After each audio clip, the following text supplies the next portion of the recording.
मुसलमानों के हक के लिए बनाया गया। नहीं, मुसलमानों के हक के लिए मैं आपको बता दूं, किसी भी जाति धर्म का मामला हो, किसी भी जाति धर्म का मामला हो, आप कुछ बना लो, लेकिन वो मुसलमान का जो धर्म है वो शरीयत के हिसाब से चलता है।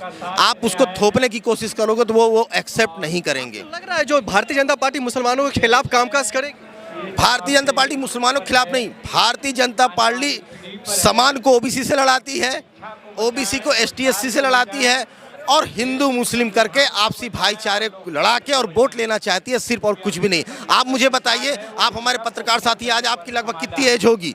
जितनी भी एज हो, 30, 32, 35, क्या पहले लोग मंदिर नहीं जाते थे? क्या पहले लोग नमाज नहीं पढ़ते थे? क्या पहले लोग गुरुद्वारा नहीं जाते थे? क्या पहले लोग चर्च नहीं जाते? तो ये नया मुद्दा अभी से क्यों आया? सिर्फ नरेंद्र मोदी, बीजेपी सिर्फ भाईचारे को खत्म करते हुए वोट लेना चाहती है, क्योंकि ईवीएम तो है। अभी जब जनता ये बोल रही है कि आप बैलेट से चुनाव करा, तो बैलेट से चुनाव नहीं करा रहे। बैलेट से चुनाव क्यों नहीं करा रहे? अभी महाराष्ट्र में लेटेस्ट का मामला हुआ, महाराष्ट्र में चुनाव हुआ, महाराष्ट्र में राज ठाकरे का कहना है कि मेरे बूथ से मुझे 2 वोट मिले, जबकि उनके घर में 4 वोट है। क्या मेरे बच्चे और मेरी बीबी ने मुझे वोट नहीं दिया?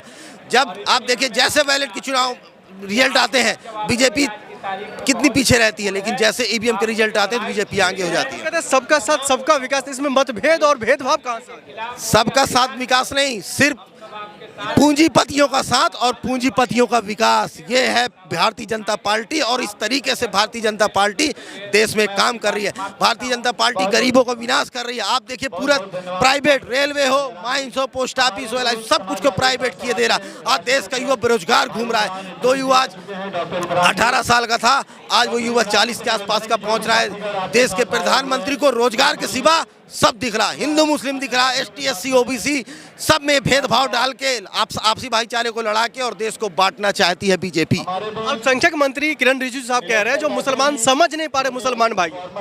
आप मुझे ये बताइए, अल्पसंख्यक मंत्री लोग किसी मुसलमान को क्यों नहीं बनाया? अल्पसंख्यक मंत्री किसी सरदार को क्यों नहीं बनाया?